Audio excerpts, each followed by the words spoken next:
اس سے بعض لوگوں نے یہ سمجھا یار کہ وہ جو جنگ والا کام ہے نا وہ تو مارو اور مرو، یقاتلون فی سبیل اللہ فیقتلون ویقتلون، اس سے یہ لوگ ڈر گئے ہیں، اس لیے انہوں نے یہ والا فلسفہ گھڑا ہے۔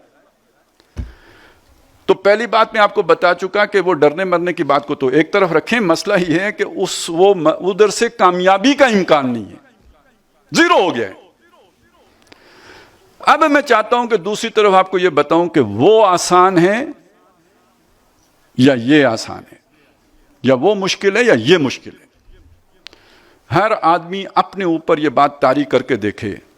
فرض کریں کوئی آپ پر حملہ کر دیتا ہے، آپ کو کہیں سے خطرہ لاحق ہوتا ہے، مارتے ہوئے مرنا آسان ہے یا پیسیو رہتے ہوئے مرنا آسان ہے؟ دیکھیں بلی بھی پھنستی ہے نا جب، تو وہ فرسٹریٹ ہو کے حملہ کر دیتی ہے یا نہیں کرتی؟ یہ میں جب کسی پہ حملہ کر چکا ہوں اس کے بعد میرا خوف ختم ہو چکا ہے، میں تو مارنے جا رہا ہوں، مر گیا تو ٹھیک ہے بعد میں دیکھیں گے، اس کی مجھے فکر ہی نہیں رہی کہ میں مروں گا، میں تو مارنے جا رہا ہوں۔ The best defence is to offence, اس میں خوف ختم ہو جاتا ہے۔ لیکن ہاتھ باندھ کے مار کھانا بہت بڑے جگرے کی بات ہے۔ میں نے وہ حضرت خباب بن الارت کی مثال دی تھی، آپ پھر سوچیں، جس طرح وہ دیکھتے انگاروں پہ لیٹے، اس طرح نہ لیٹتے، وہ کہتے نہیں لیٹتا، 4 آدمی پکڑتے، 8 پکڑتے، کشتی ہوتی، لڑائی ہوتی، اس میں بے شک وہ مارے جاتے، لیکن یہ کہ وہ تو ایک نیچرل چیز ہے۔ یہ صبر کا امتحان ہے۔ ہاں وہ لیٹے رہے ہیں یہاں تک کہ ان کے پیٹھ جلی ہے، چربی پگھلی ہے جس نے انگارے بجھائے ہیں۔ یار یہ صبر آپ کیا سمجھتے ہیں اس کو؟ یہ تو ٹنو صبر چاہیے اس کے لیے۔ پہلی بات تو یہ کہ جب آپ چپ کر کے مار کھانا یہ زیادہ جگرے کی بات ہے بنسبت اس کے کہ مارتے ہوئے مر جانا۔ اور دوسری بات سمجھ لیں کہ یہ سمجھنا کہ یہ کوئی حلوہ ہے جو آپ کھا لیں گے انقلاب لے آئیں گے، آپ لوگوں کے یعنی ان کے منہ کا نوالا چھین۔ انقلاب کا مطلب کیا ہے؟ جو سیٹلڈ نظام ہے آپ، جس میں لوگوں کے مفادات ہیں، جس میں لوگوں کی کمیشنیں ہیں، کک بیکس ہیں۔ یار خیر یہ تو کمیشن کک بیکس کوئی چیز ہی نہیں ہوتی، ہمارا ظرف ہے اتنا سا جس میں یہ نظر آ، وہ تو بڑے بڑے، یہ ہندوستان وہ جگہ ہے جو سونے کا انڈا دینے والی چڑیا تھی، آج ہندوستان بھی پاکستان بھی غریب ہو گئے، کون کھا رہا ہے اسے؟ چلیں پہلے تو انگریز کھا گیا تھا، اب کون کھا رہا ہے؟ مقروض بھی ہیں، وسائل کہاں جا رہے ہیں؟ تو کوئی تو ہے جس کا بہت بڑا پیٹ ہے، تو اتنے بڑے پیٹ والے کا پیٹ آپ پھاڑنے کے چکر میں تو وہ ٹھنڈے پیٹوں برداشت کر لے گا کہ جو کچھ آپ کر رہے ہیں؟ جناب آپ کی نوکریاں ختم، جو بھی اس تحریک میں شامل، جب تحریک اس فیز میں جائے گی، کوئی ٹیچر ہے، کوئی بینک میں ہے، کوئی جو ہے نا کسی جگہ پہ سرکاری جاب کر رہا ہے، سب سے پہلے وہ تحریک بین ہوگی۔ وہ تو جب تک آپ پرامن تھے تب تک آپ کو حق تھا کہ آپ اپنی جماعت بنائیں، جب آپ اس کانفلکٹ میں آ گئے تو بین ہوگی۔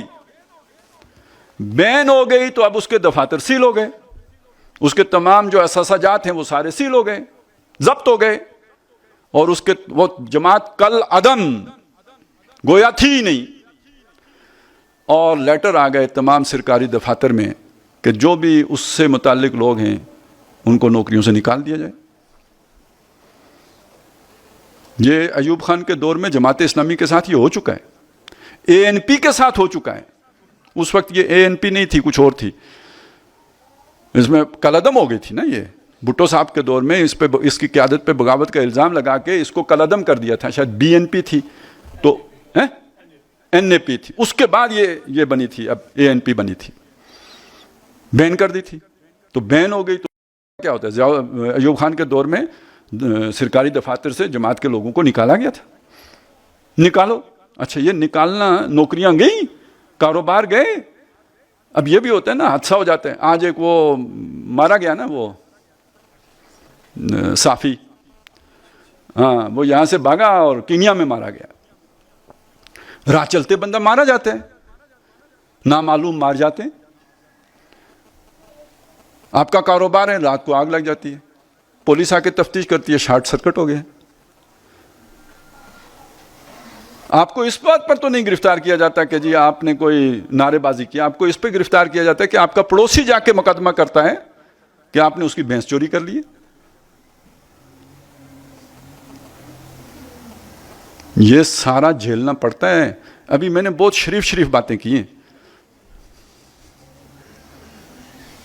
جو بڑے ظرف والے لوگوں کی باتیں، مطلب جو اس طرح کا ایکشن کرتے ہیں، وگرنہ یہ کہ وہ خان صاحب نے کچھ بتایا نا ان دنوں جن کو پکڑا گیا ان کے بارے میں کہ کیا کرتے ہیں ان کے ساتھ.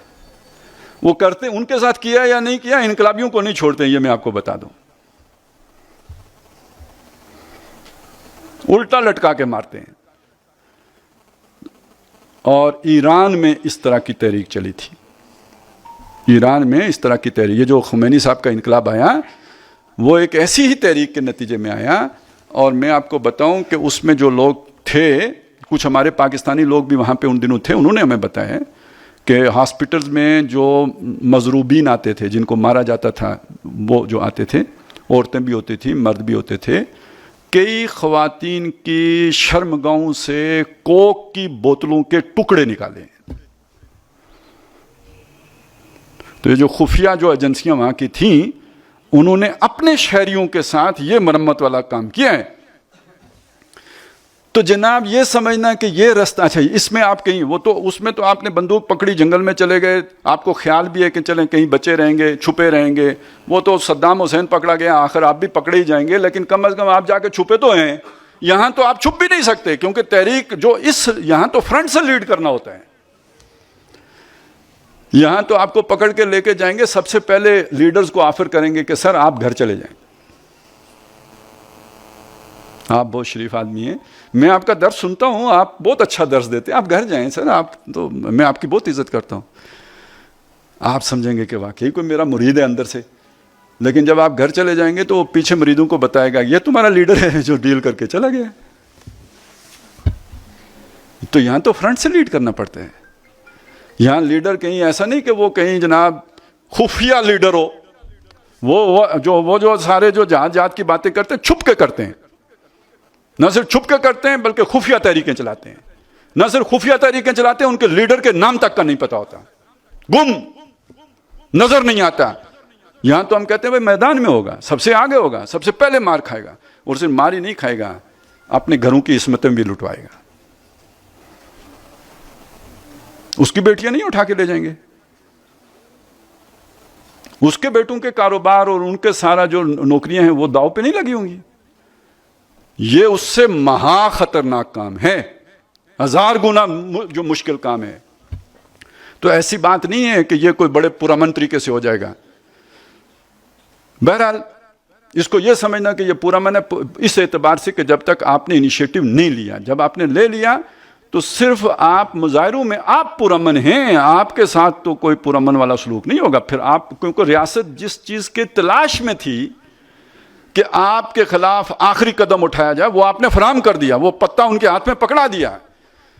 اور اگر آپ نے پری میچور یہ سٹیپ اٹھا لیا، ختم ہو جائیں گے. اگر آپ نے اتنی طاقت آپ کے پاس تھی، 1000 لوگ مریں، 10,000 مریں، 70,000 مریں، پھر بھی تحریک نہ رکے، چلتی رہے چلتی رہے چلتی رہے، تب جا کے آپ کو کامیابی ملے گی. نہیں تو انقلاب فلاپ ہو جائے گا، فیلڈ.